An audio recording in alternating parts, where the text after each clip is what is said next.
Students, let's begin with the topic The Tiger Gets a Fright from class 4, Raindrops 4, section 1, and this is chapter 4. Hello students, I'm Shomukush. Today we are going to read a story that is very funny. The tiger gets a fright. So first of all, we should know that what's the meaning of it? Fright. Fright means very frightened, means fearful. So afraid. So tiger got afraid. We are afraid of the tiger. But tiger got afraid of whom? Maybe there is another animal who is too much fearful. Okay, so let's see what's the funny story. Yes, we are seeing just like a Tarzan. So many animals. I think you love the animals. Now let's start. And this is also to remember, this is a folk tale from Korea. And it is also called the fable. Fable is what? Where the animals start to do like the human beings, and they also talk like the human beings, and their work is just same to the human beings. Okay, and this story gives a morale of the society. Now let's start. Once upon a time, there was a tiger. He lived in the faraway forests of Korea. One day, the tiger was the forest, prowling the forest. He was hungry and looking for food, and would have loved a nice juicy deer. Juicy deer. Oh, we know that it's all about the juicy means fruit juice, but juicy here for the tiger, that's a deer, and that's its prey, whom it hunts. But the tiger found no prey in the forest that day. Prey means whom the hunter hunts. So the tiger here is the hunter. It's a hunting its prey. Prey means which is taking it as a food. So he wandered into the village at the edge of the forest.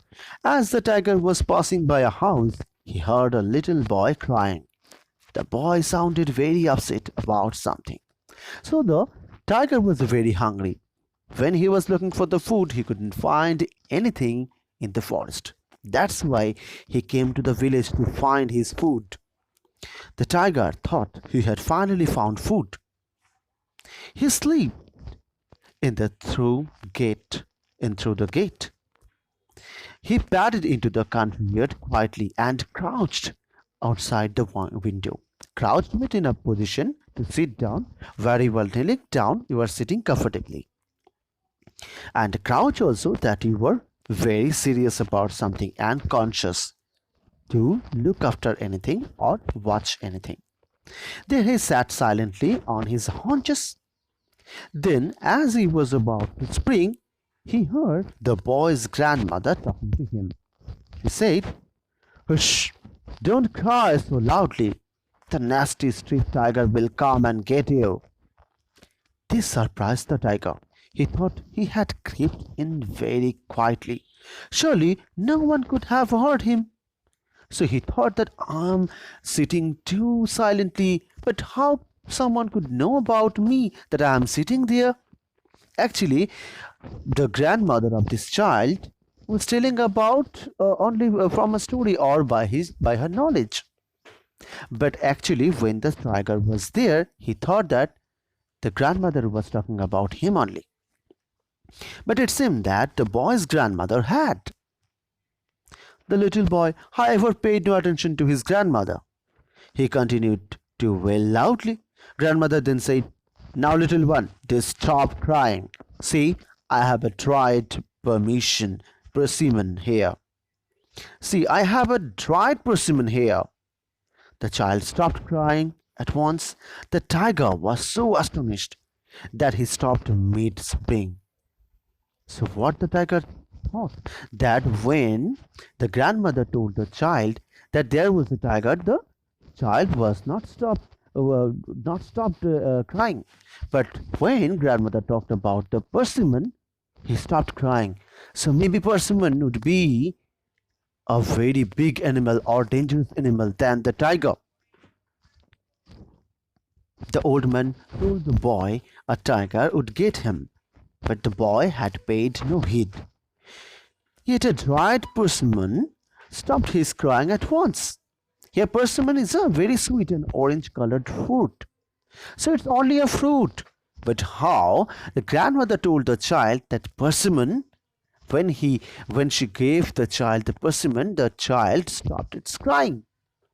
Now the tiger thought the persimmon should be a very large animal and very fierce animal, very wild and dangerous also, and dangerous, more dangerous than the tiger. So the tiger was frightened inside that it would be a very big animal which can attack me and can eat me. So this was only misunderstanding by the tiger, and that happened the cause of his frightening. It had right persimmon stopped his cry at once.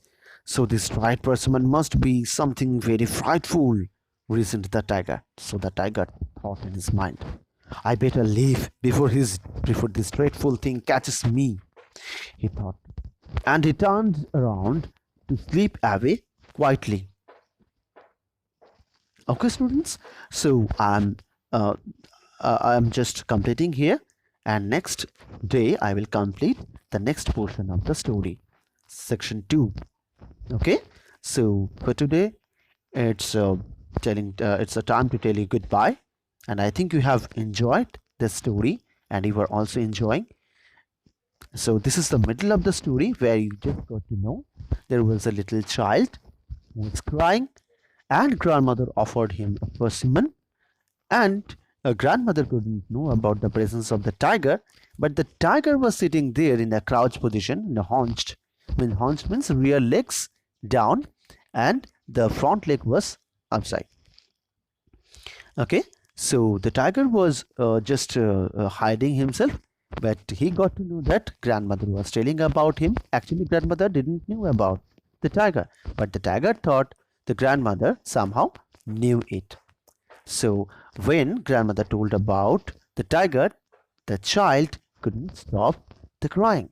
But when the grandmother offered the persimmon, the dried persimmon, then the child stopped crying. So the tiger thought that persimmon would be a very large and ferocious animal that would eat him. So he thought in his mind, it is better to leave the place, means to go to the forest again. So students, bye bye. I'll meet you soon with the same story